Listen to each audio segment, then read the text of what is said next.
Hello guys, welcome back. In today's video I'll show you how to fix slow charging speed on your Samsung Galaxy A27.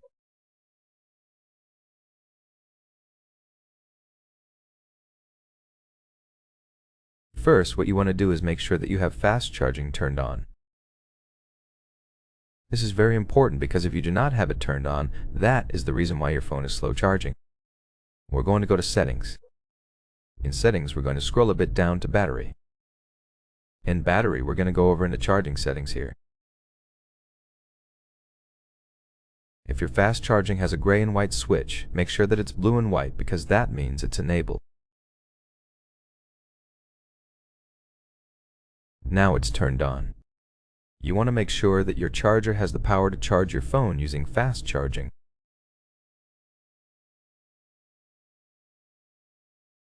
Plug in your cable that is compatible with your phone with the power that it can give.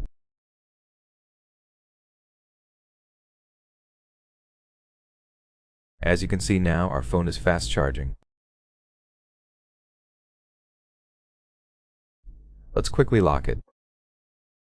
As you can see, super fast charging 70% in 41 minutes until it's full. It is quite fast, I cannot lie. That's how you can fix it. Now, if you still cannot fix the issue, make sure that you update your software. Say it is very important. We're going to go to Software Update and click Check for Updates. As you can see, my software is up to date, but if yours isn't, then I recommend you update it. Once again, if your charger is not compatible with the fast charging from Samsung, make sure to change it. Swap the cables, change the outlet, and see if that works. That's it for the video. I hope it was helpful. If it was, then leave a like, subscription, and a comment. And I'll see you in the next one.